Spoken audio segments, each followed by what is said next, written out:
بسم اللہ الرحمن الرحیم۔ الحمدللہ اس بار کافی خواتین اعتکاف کی سعادت حاصل کرنے جا رہی ہیں، اور اس حوالے سے بہت سارے مسائل پوچھے جا رہے ہیں، تو مناسب سمجھا کہ ایک آڈیو کلپ اس پر ریکارڈ کر دیا جائے تاکہ سب کا اس میں فائدہ ہو جائے۔ عام طور پر مسئلہ پوچھا جا رہا ہے کہ عورت گھر میں کہاں کس جگہ اعتکاف کرے، تو اس کا جواب یہ ہے کہ عورت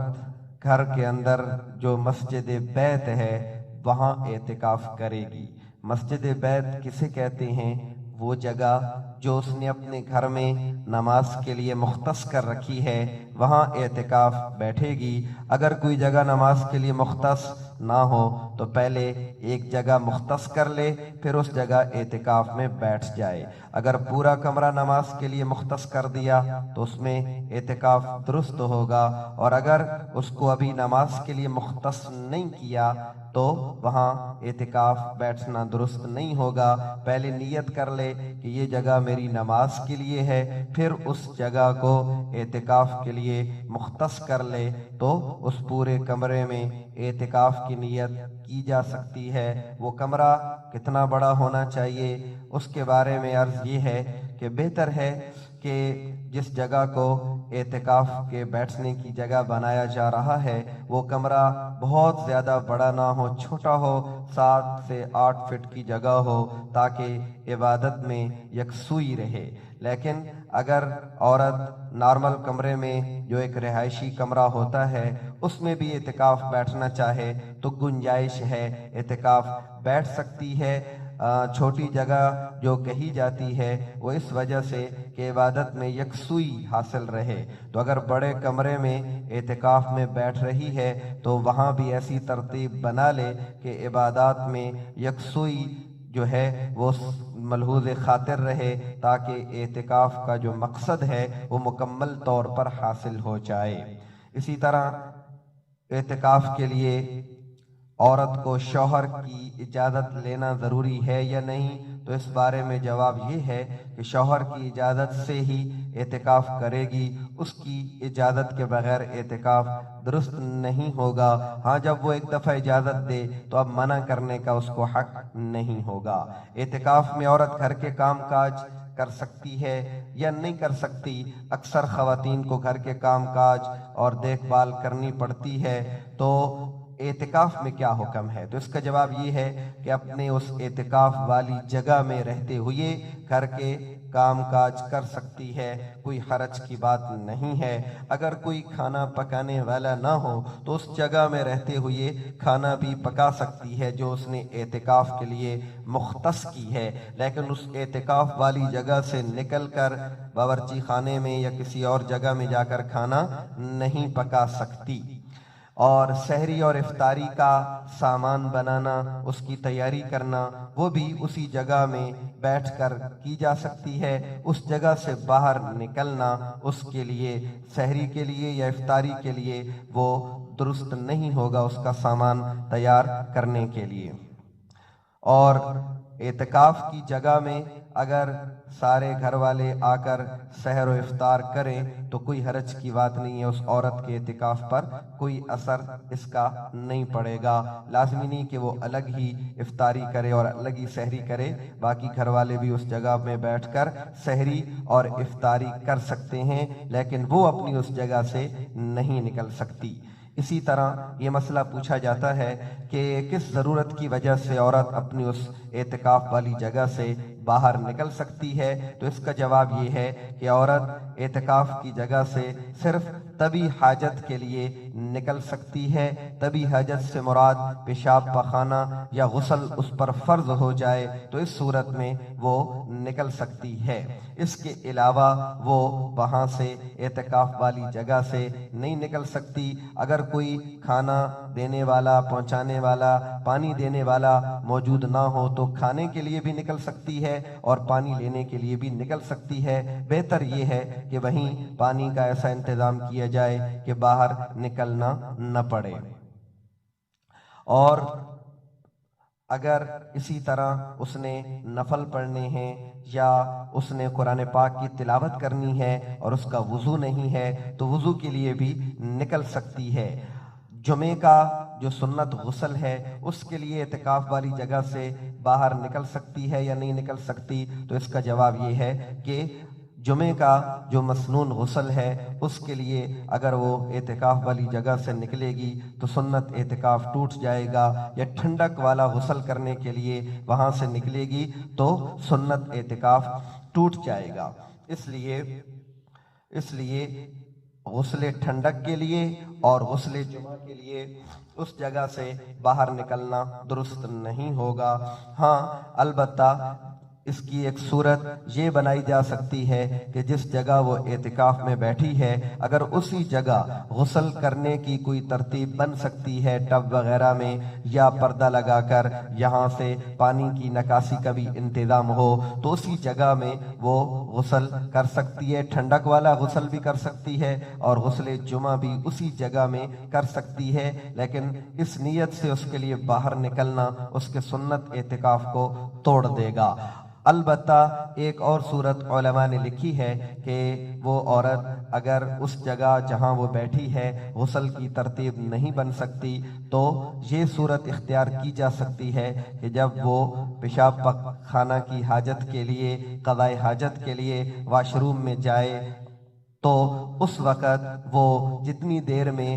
وضو کیا جاتا ہے اتنی دیر میں جلدی جلدی غسل کر لے، وہاں زیادہ دیر نہ لگائے اور پھر واپس آ کر اپنی اعتکاف والی جگہ میں بیٹھ جائے۔ اس غسل کے بعد دوبارہ وضو نہ کرے کیونکہ اس غسل کے اندر وضو خود بخود ہو جاتا ہے، دوبارہ وضو کرنے کی ضرورت نہیں ہوتی۔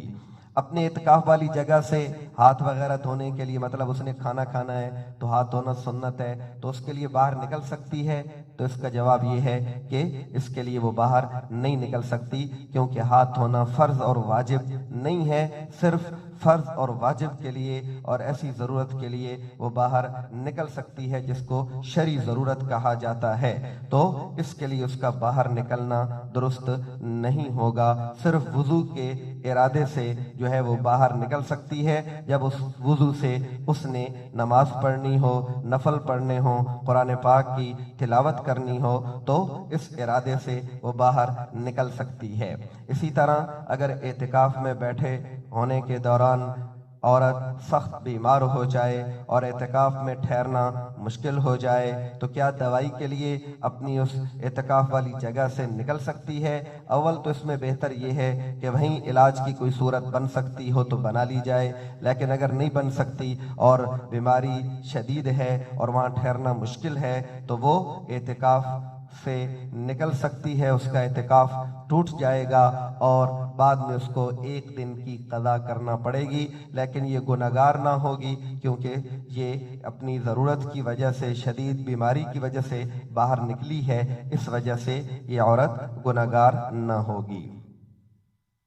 اعتکاف میں بات چیت کرنا، اس کے حوالے سے بعض خواتین کا خیال ہے کہ اعتکاف میں بیٹھ کر بالکل بات ہی نہیں کر سکتے، یہاں تک کہ وہ اپنے محرم مردوں سے بھی پردہ کرنے کی ترتیب بنا لیتی ہیں۔ یاد رکھیے شریعت میں اس کی کوئی اصل نہیں ہے، بلا ضرورت باتیں کرنا، گپ شپ لگانا یہ اچھا نہیں ہے، لیکن اعتکاف کا یہ مطلب نہیں کہ آدمی بالکل چپ کا روزہ رکھ لے یا اپنے محرموں سے بھی پردہ کرنا شروع کر دے،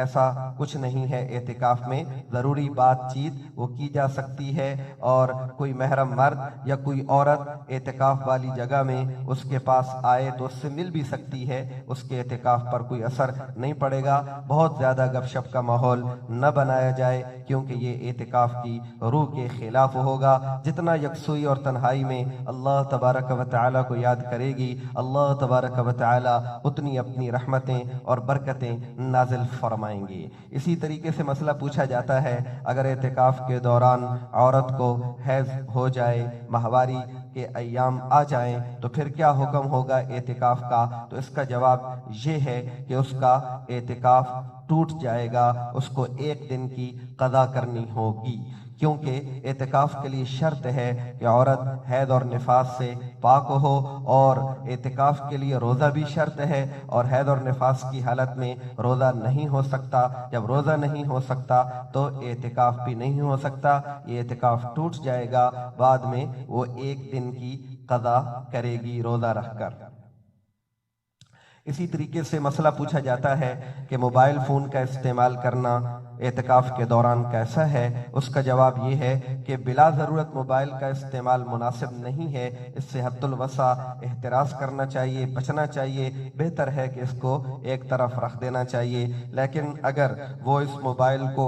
وقت دیکھنے کے لیے، الارم کے استعمال کے لیے، یا اس نے اپنے موبائل میں دینی کتب رکھی ہوئی ہیں، دینی لٹریچر رکھا ہوا ہے، دینی معلومات ہیں، مسائل کی کتابیں ہیں، اگر وہ موبائل سے ان کا مطالعہ کر لے اور اس کے لیے موبائل کا استعمال کر لے تو کوئی حرج کی بات نہیں ہے، اعتکاف پر کوئی اثر نہیں پڑے گا۔ لیکن اس اعتکاف کا بیجا استعمال اور غلط استعمال یہ اعتکاف کی روح کو متاثر کرے گا، اس لیے حد الوسع اجتناب کرنا چاہیے۔ اس کے علاوہ مسئلہ پوچھا جاتا ہے کہ اعتکاف کے دوران عورت کے لیے زمین پر بیٹھنا لازمی ہے یا چارپائی پر بھی بیٹھ سکتی ہے؟ تو اس کا جواب یہ ہے کہ عورت چارپائی پر بھی بیٹھ سکتی ہے، زمین پر بیٹھنا لازمی نہیں ہے۔ اسی طرح پوچھا جاتا ہے کہ پردہ لگانا، چادریں لگانا یہ بھی ضروری ہے کہ نہیں ہے؟ تو اس کا جواب یہ ہے کہ چادریں اور پردے لگانا یہ ضروری نہیں ہے، لیکن یکسوئی حاصل کرنے کے لیے اور توجہ اللہ کی طرف بنانے کے لیے چادریں اور پردے لگانا یہ بہتر ہے، لیکن ضروری نہیں ہے کہ اس کے بغیر اعتکاف بھی نہ ہو، اعتکاف ہو جائے گا۔ لیکن جو یکسوئی ہے وہ چونکہ چادریں لگانے سے حاصل ہوتی ہے تو بہتر یہی ہے کہ چادریں لگا لی جائیں، لیکن اگر نہ لگائی جائیں تو بھی حرج کی کوئی بات نہیں ہے۔ جس جگہ میں وہ اعتکاف کے اندر بیٹھی ہے اس جگہ میں کوئی اور عورت جو اعتکاف میں نہیں ہے وہ بیٹھ سکتی ہے یا سو سکتی ہے یا نہیں سو سکتی؟ اس کا جواب یہ ہے کہ وہاں وہ بھی آ کر سو سکتی ہے اور بیٹھ بھی سکتی ہے، اور وہاں عبادت بھی اس کے ساتھ بیٹھ کر کر سکتی ہے، اس میں شرعاً کوئی قباحت والی بات نہیں ہے۔ اللہ سے دعا ہے اللہ تبارک و تعالی ہم سب کو اعتکاف کی روح اور اس کا جو مقصود ہے وہ نصیب فرمائے، اور اس اعتکاف کے ذریعے سے اللہ ہم سب کو شب قدر کی عبادت کا ثواب نصیب فرمائے، اور اللہ تبارک و تعالی ہم سب سے راضی ہو جائے اور رمضان المبارک ہمارے لیے مغفرت کا سامان بنا دے۔ آمین آمین وما علینا الا البلاغ المبین۔